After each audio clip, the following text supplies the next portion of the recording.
plenty of unanswered questions this morning after that deadly shooting.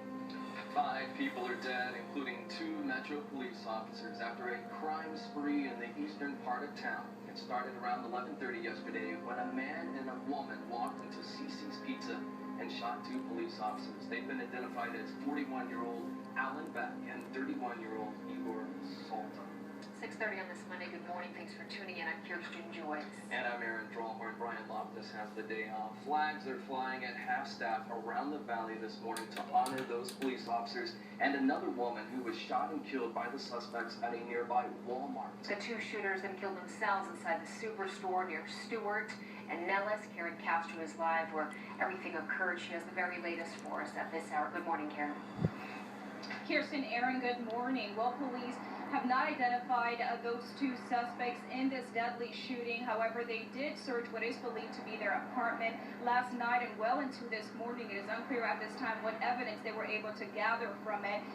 Now, they have not also identified that 3rd victim gunned down here inside this Walmart right behind me here. However, everyone who left their cars behind yesterday are now allowed to come pick them up, both here at Walmart and across the street at CC's, where those 2 police officers were shot and killed yesterday morning. Now take a look at these pictures. These are the 2 fallen officers. They are 41-year-old Alan Beck. He had been with the police department since August 2001 and was married with 3 children.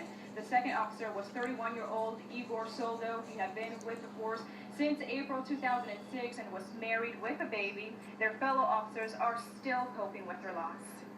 I knew Alan. I didn't know Igor, but I knew Alan. I've known Alan for a long time. We were training. We did a lot of the same things on the department. He served as a TAC officer at the academy. He served after I did, and he was part of our training staff with the Advanced Officers Training Unit.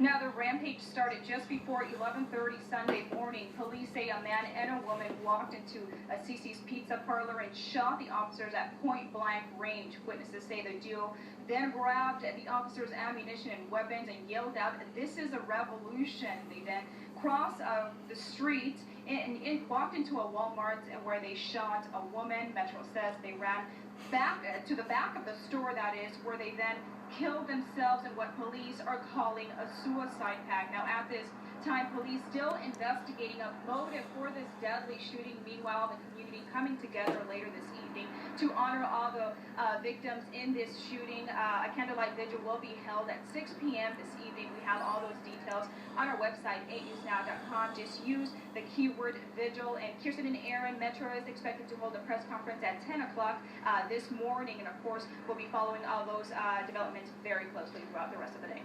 Such a tragedy. It shows how being a police officer can be a dangerous job at any time. Karen, thank you for that live report. Since 1933, 19 active Metro officers have been killed either doing their job or in other cases. The most recent shooting occurred in 2009. Metro officer Trevor Nettleton was in the garage of his home, not in uniform, when numerous suspects tried to rob him at gunpoint. Officer Nettleton fought back. He was shot to death by 1 suspect. And prior to that, in 2006, Sergeant Henry Prentice was shot when he was responding to a violent family disturbance. Police say Prentice was ambushed, shot by a suspect armed with an assault rifle. Metro Police set up a fund to raise money for the families of officers Beck and Soldo. The Injured Police Officers Fund has a Wells Fargo bank account for anyone who would like to donate. We have a link on our website. Just use the keyword police. And remember, this is the only official account raising money for the officers. Anything else could be a scam. It is 6:34 now. We're going to transition to a little bit of heat, Yes, which promises to be quite oppressive.